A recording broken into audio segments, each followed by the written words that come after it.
Hello,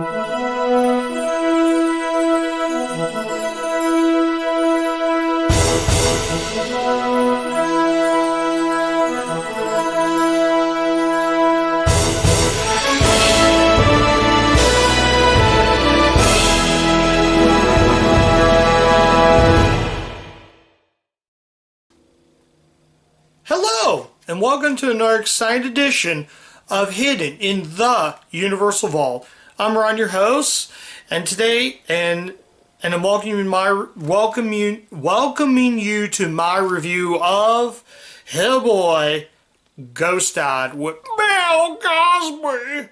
Yes, I'm taking a look at the infamous Ghost Dad with legendary, most hated actor in Hollywood, Bill Cosby. I had to bring that up. For those who don't know, yes, Bill Cosby is a terrible person. But I had to cover Ghost Dad because this was released under Universal's 75th anniversary. But we're not going to get into Bill Cosby. We're going to judge the movie. As I said many times, we're going to judge the art between the artists. So, what did I think of Ghost Dad? Oh boy, this is awful. Now, I'm watching this off of the 10 movie family favorites, but I also have it in this set. The 4 movie marathon family comedy collection, which also has Ghost Dad. But I did watch it off of this set right here, and not so much on this set. So, let's run down the cast, shall we? So the movie has Bill, in addition to Bill Cosby, it also has Kimberly Russell, Denise Nicholas, and Ian Brennan. It's actually, music was done by Harry Mancini. It's actually directed by Sidney Poitier. Yes, for those who don't know, I have covered a Sidney Poitier movie when he acted in a movie called Sneakers on the channel. And I did like Sneakers. That was a great movie. I do like Sidney Poitier. I never covered a movie he directed, and I think this is the only movie he directed for Universal. This was also the second movie under their 75th year anniversary during the 75th anniversary of the studio. But I'm getting off topic.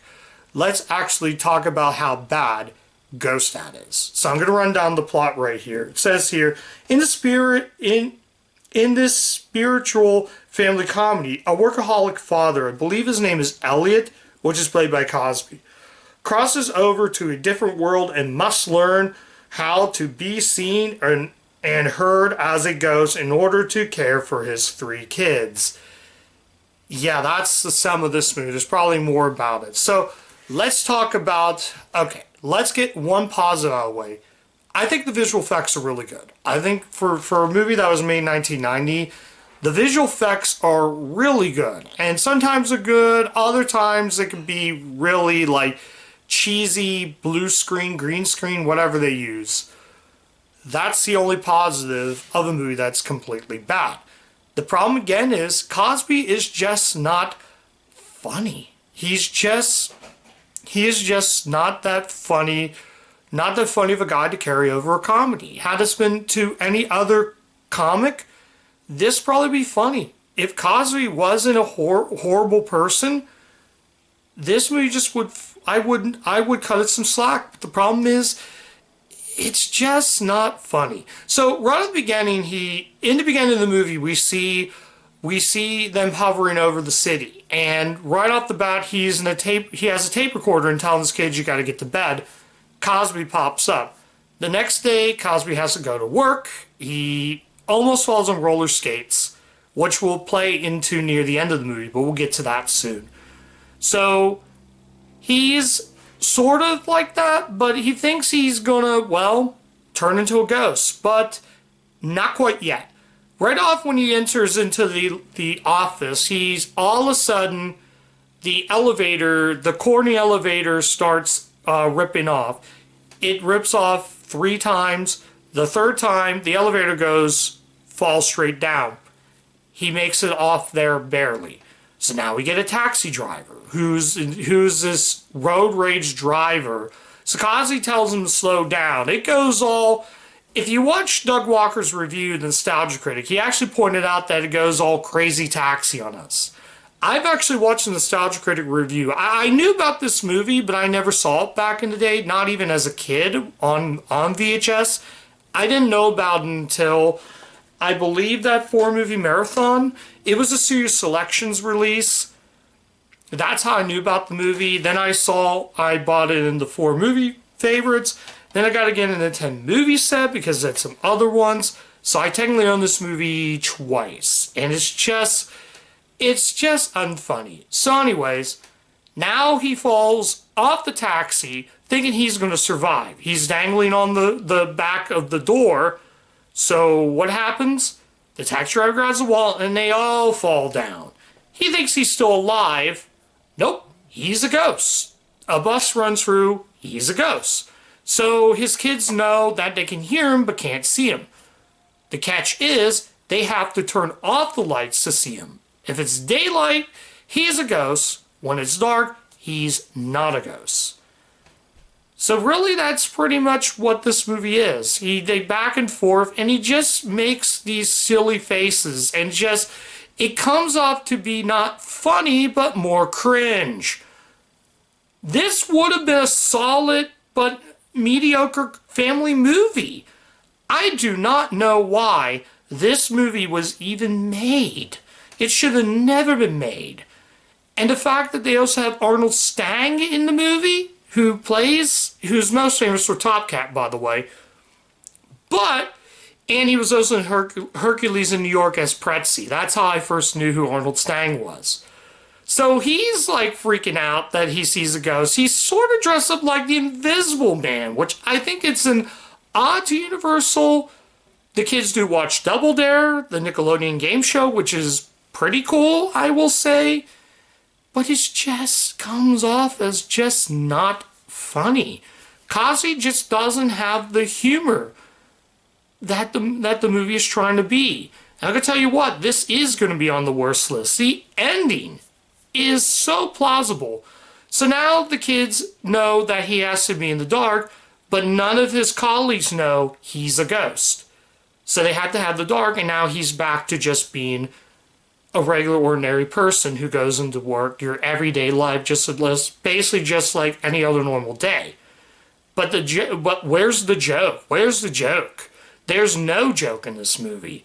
Nothing of it that makes me laugh. Omar Gooding, who appeared in Wild and Crazy Kids, and is the brother of Cuba Gooding Jr., which I covered one of the Land for Time movies. We're not even going to talk about that one. That one's a disaster too. He plays a supporting role. There's a scene where the kid goes and does a show and tell where he's in a box and he ties himself up almost like Harry Houdini. So Cosby lifts him up. Oh, I'm sorry, Elliot lifts him up and they don't know that they can't see, and then they're impressed and they give him a big round of applause. So that's that. And nothing of it doesn't really make any sense. I have a hard time reviewing this because Bill Cosby should be funny, but it's just, it's a stupid plot. It's just not funny. It has a predictable plot, bland story that makes no sense, and the comedy just feels like, aside from maybe the effects, this movie is just a train wreck. I've never watched a movie under Universal's 75th most of their 75th anniversary movies, which I've covered in previous reviews, have been good. I may say this is probably the worst. It's just not a funny movie. And I can't give it a lower score than what I'm going to give it because the effects are good. But even that is just unfunny. It says on the tagline right here, America's favorite dad in a spiritual comedy. Ha, ha, ha. Are we supposed to laugh at this? I don't know. It's just, if Cosby was not cast in this, or if Cosby wasn't a terrible person, I'm not going to try to get into I'm just focusing on the art between the artists, guys. If he wasn't a terrible person, I wouldn't hate the movie as much. I would have just said this is just a bland, mediocre family movie. but having Bill Cosby in the lead just isn't funny. I haven't seen Leonard Part 7, so I can't say if that's any worse than that. But I watched Siskel and Ebert's review of it as well, and Doug Walker's review as a nostalgia critic. And yes, he had some points that I missed out. I knew this wasn't going to be good. Going into this, I knew this wasn't going to be a good movie, and I was kind of right about it. And I did pay attention to the whole thing. I kind of had to look at my phone. My mom came up and watched a little bit of it, and she got kind of confused. And I was like, no, it's not funny. The ending is so unbelievably bad. This is a true example of a comedy that should have never been made. I don't know. There are also some the employees, the colleagues. They're just, I don't know. They're not even funny. They're just, they get mad. They fire Cosby, and if the ending wasn't bad, I probably would have gave this a pass. But yeah, I don't have anything else to say aside from visual effects. The visual effects is the only thumbs up I give this. But everything else is a solid thumbs down. So at the end of the day, please stay far away from Ghost Dad. It really, really makes no sense of why this is just a bland movie. Nothing in it just really doesn't make the movie that good. It could have been funny, but it turned out to just being a complete, ugly mess of a movie. And I really wanted to like it because, well, I knew I wasn't going to like this movie. I don't like this movie. I despise this movie. Hate's such a strong word, guys, but I disliked Ghost Dad. And nobody should see this movie. You bet this is going to go on the worst list. It is probably, and right there with Endless Love is one of the worst movies I watched this year. And I already smell one of the worst movies for this year. But we'll get to that when we get to that. So, yeah, I'm trying to think of anything else in this. Let me go ahead and look before I go ahead and rate the movie. I'm trying to think of all who worked on this movie. Who wrote this? Sorry for taking so long. Nobody I know in this. Also, the scene where Cosby, he gets sent to London, and he explains, and he just makes goofy faces. I don't understand. Like I said again, this is just a complete mess and should be avoided by anyone. Let's go ahead and rate this now, guys, before I keep ranting about this movie. So let's go ahead and do it right now, guys. I'm gonna give Ghost Dad, you probably already know what score I'm gonna give it, an automatic 2 out of 5. I just don't know why this even made. What happened when Bill Cosby decided to make this movie?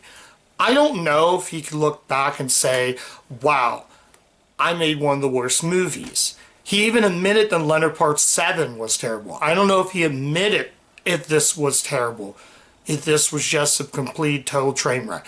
It's unfunny. The characters are barely three-dimensional. The supporting characters and supporting cast could have worked. The idea of a father turning into a ghost seemed like it had pretentious, but having Bill Cosby lead just doesn't work.